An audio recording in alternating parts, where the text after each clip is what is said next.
မင်္ဂလာပါကျွန်တော်အခုပြောပြရတဲ့ဟာလေးကတော့ template number 2ပေါ့ကျွန်တော်တို့ကိုရီမားတွေကဒီ template number 2ရဲ့အကြောင်းလေးကတော့ဒီကောင် menu လေးပါမယ်ဒီ menu လေးက full ကိုရင် full ထွက်လာမယ်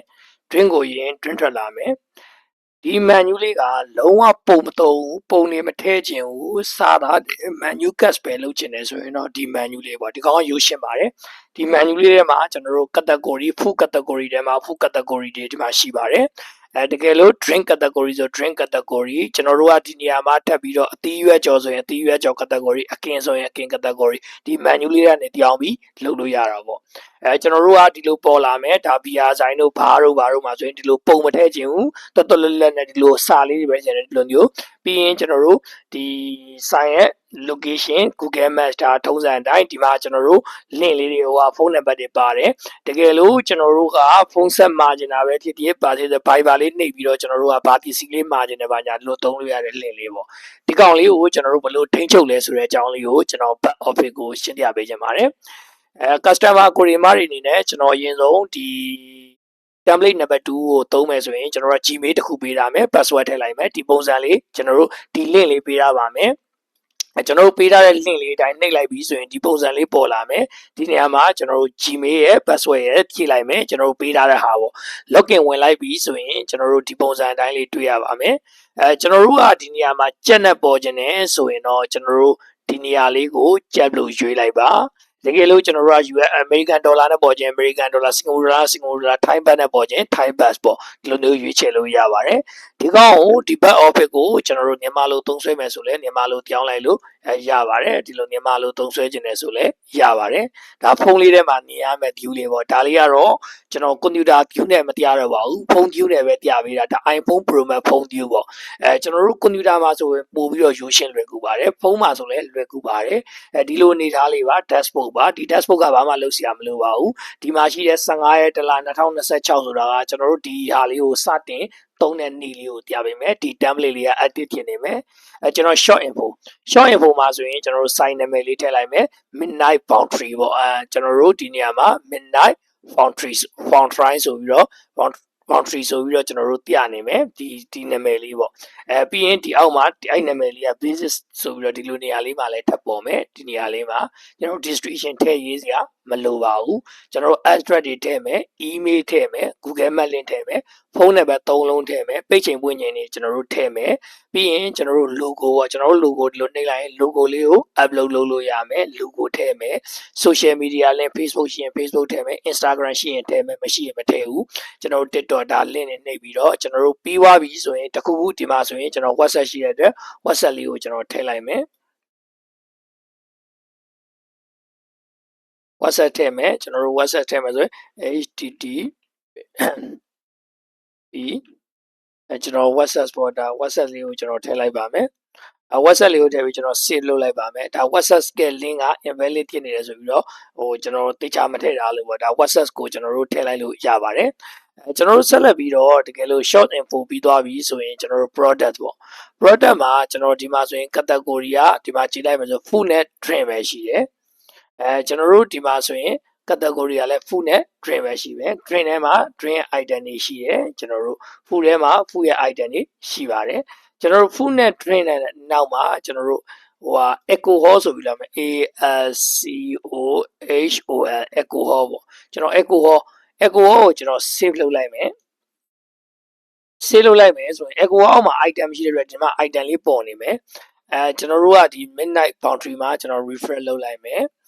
ကျွန်တော် menu ကိုနှိပ်လိုက်ရင်ကျွန်တော်3ခုဖြစ်သွားပြီ food ရဲ့ drink ရဲ့ alcohol ရဲ့3ခုဖြစ်သွားပါတယ်ဒီမှာဆိုလဲ3ခုဖြစ်သွားပါတယ်ဒီမှာတခြားကြည့်ပါကျွန်တော်တို့နှိပ်လိုက်ရင် food ရဲ့ drink ရဲ့ alcohol ရဲ့ကျွန်တော်က alcohol ကိုအပေါ်ဆုံးတင်နေတယ်ဆိုရင် alcohol ရဲ့သူ့ရဲ့တဲဝင် priority ဆိုတာရှိတယ်3ခုဆိုတဲ့အတွက်ကျွန်တော်တို့အမြင့်ဆုံး9လောက်ထားလိုက်ရင်ရပါတယ်9ထားလိုက်မယ် save အဲ့ဒါဆိုရင်ကျွန်တော်ဒီဘက်မှာ midnight boundary ရဲ့ကိုကျွန်တော်တို့ပြင်ကြည့်လိုက်တဲ့အခါမှာ midnight boundary မှာကျွန်တော် menu ကိုနှိပ်ကြည့်လိုက်မယ် alcohol ကအပေါ်ဆုံးကိုရောက်နေပါမယ်ဒီ alcohol ကိုကြည့်တဲ့အခါမှာဘာမှမပေါ်ဘူးဆိုတဲ့အကြောင်းရင်းကတော့ဘာဖြစ်လဲဆိုရင်ကျွန်တော်တို့က item မထည့်ထားလို့ပါကျွန်တော် item လေးထည့်လိုက်ပါမယ် alcohol ရဲ့အောက်မှာကျွန်တော် item လေးထည့်လိုက်မယ် item လေးကိုကျွန်တော်ဒီမှာဒီပုံလေးကိုကိုစားပြုပြီးကျွန်တော်ပချမန်လန်တဲ့ပုံလေးကိုတင်လိုက်မယ် sorry ကျွန်တော် alcohol item ကိုထည့်ရမှာပါကျွန်တော် item လေးထည့်လိုက်မယ်ကျွန်တော်ဒီဂျပန်အလံလေးကိုတင်လိုက်မယ်ကျွန်တော်ပြီးရင်သူ့အောက်မှာ G ဆိုတဲ့နာမည်လေးပေးလိုက်မယ်price အားဖြင့်3000ဆိုပြီးကျွန်တော်ပေးလိုက်မယ်ကျွန်တော် save လုပ်လိုက်ပါမယ်ကျွန်တော် save လုပ်လိုက်ပြီဆိုတော့အခုကဘယ်အောက်မှာ save လုပ်တာလို့ကျွန်တော် alcohol ရဲ့အောက်မှာ save လုပ်တာ GG အဲဒါဆိုရင်ကျွန်တော်ဒီဘက်မှာ refresh လုပ်လိုက်ပါမယ်GG ဆိုတာပေါ်လာပါမယ်ကျွန်တော်ဒီမှာပုံထည့်မိလိုက်ပါတယ်တကယ်ပုံမလိုပါဘူးထည့်လဲအခုလို့ရှင်းပြချင်တာကမပေါ်ဘူးဆိုတာကိုပြောပြချင်တာပါဒီကောင်ဒီ template ဒီကျွန်တော်တို့ကပုံမသုံးထားတဲ့ template တွေတဲ့အတွက်လုံးဝပုံမသုံးထားပါဘူးဒါရိုးရိုးရှင်းရှင်းနဲ့ကျွန်တော်တို့ menu cut ကိုပဲအဓိကပြတဲ့ template ဖြစ်ပါတယ်အဲ့ဒါကြောင့်ကျွန်တော်တို့ပုံထည့်စရာမလိုပါဘူးပြီးသွားပြီဆိုရင်ကျွန်တော်တို့ကဒီ alcohol ကိုနောက်ဆုံးမှာပေါ်ကျင်တယ်ဆိုရင်ကျွန်တော် alcohol ကိုကျွန်တော်ဘာလို့ပေးလိုက်မလဲဆိုတော့0လို့ပေးလိုက်ပါကျွန်တော် alcohol ကိုအောက်ပြန်အောင်သွားပါလိမ့်မယ် alcohol ကကျွန်တော်တို့ဒီကောင်လေးကလည်း0ဖြစ်နေဆိုရင်ဒီကောင်ကိုပေါ်ကျင်3လို့ပေးလိုက်အပေါ်ဆုံးရောက်သွားမယ်ဒီကောင်ကိုကျွန်တော်တို့ဖုကိုကျွန်တော်2လို့ပေးလိုက်မယ်အဲ့ဒါဆိုရင် alcohol က0ဖြစ်တဲ့အတွက် alcohol ဒီအောက်ဆုံးရောက်သွားပါမယ်ဒီဘက်မှာဆိုလဲကျွန်တော် refresh လုပ်လိုက်ရင်အဲ့ဒီတိုင်းပါပဲ alcohol က0ဖြစ်တဲ့အတွက်အောက်ဆုံးကိုရောက်သွားပါမယ်ဒါလေးကိုကျွန်တော်ပြပေးတာပါဒါ product နဲ့ပတ်သက်လို့ပါကျွန်တော်ဒီဘက်မိုးလေးကိုတစ်ချက်နှိပ်ကြည့်မယ် customize အသုံးပြုစရာမလိုပါဘူးဒီ template ရာ short gallery အသုံးပြုစရာမလိုပါဘူး reduce အသုံးပြုစရာမလိုပါဘူး reduce and public လေးကျွန်တော်တို့နှိပ်ကြည့်မယ်နှိပ်ကြည့်မယ်ဆိုရင်ကျွန်တော်တို့ဒီအောင်လေးကတစ်ခါကျရင်ဒီလိုပိတ်နေတယ်ဆိုရင်ဘာလို့ရမှန်းမသိရင်ဒီ advanced setting လေးကို on လိုက်ပါဒီအောက်မှာကျွန်တော်တို့ color တွေချိန်လို့ရပါတယ်font တွေကျွန်တော်တို့ချိန်လို့ရပါတယ်ဒါ font တွေကျွန်တော်တို့ချိန်လို့ရပါတယ်ကျွန်တော်တို့ပြီးတဲ့အခါမှာ background ပုံလေးဒီမှာအမဲလေးထည့်ထားပါတယ်အမဲလေးကိုကျွန်တော်တို့ဒီကပုံလေးတွေထည့်မလားကြိုက်တဲ့ပုံလေးတွေထည့်လို့လည်းရပါတယ်ကျွန်တော်တို့အမဲလေးထည့်ထားတဲ့အတွက်ဒီအမဲလေးပေါ်နေတာပါဆိုင်ရဲ့သင်ဘာရောင်လေးလိုချင်လဲအစိမ်းအောင်လိုချင်လားအစိမ်းအောင်ပြောင်းလို့ရပါတယ်ကျွန်တော်တို့အခုပြီးသွားတဲ့အခါမှာကျွန်တော်တို့ဒီကောင်လေးကိုအရောင်ပြောင်းပြီးဆိုရင်ကျွန်တော်တို့ဒီ open preview ကနေလည်းနမူနာကျွန်တော်တို့ကြည့်ရှုလို့ရပါတယ်တကယ်လို့ဒီဟာအကုန်ကိုစိတ်ကြအကုန်ပြင်ဆင်ယူရပြီဆိုကျွန်တော် public ကိုနှိပ်မယ်နှိပ်ရင်ကျွန်တော်တို့ကဒီ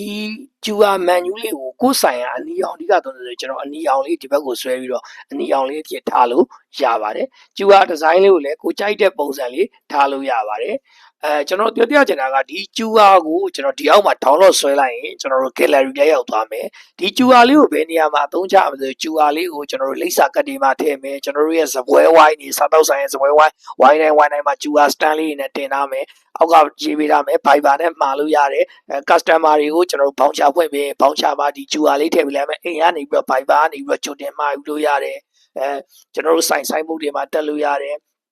ကျွန်တော်ရဲ့ဆိုင်လိပ်စာကတ်တွေမှာထည့်လို့ရတယ်ဒီ QR လေးဖတ်လိုက်တာနဲ့ရောက်သွားမယ်တကယ်လို့ကိုယ်ဆိုင်ကိုတချို့ကလာပြီးကျင်တယ်တန်းနေကျင်တယ်ဆိုရင်ဒီအောက်က link လေးကို copy ကူးပြီးကျွန်တော် notepad ထဲထည့်ထားမယ် Messenger ကလာပြီးတာဒီ Viber ကလာပြီးတာအချက်လက်သိကျင်တယ်ဆို QR လည်းမဖတ်ကျင်ဆိုဒီ link လေးပေးလိုက်ရင်ကျွန်တော်တန်းနေလိုက်တာနဲ့ကျွန်တော်တို့လှပ်ပါတယ်ဒီ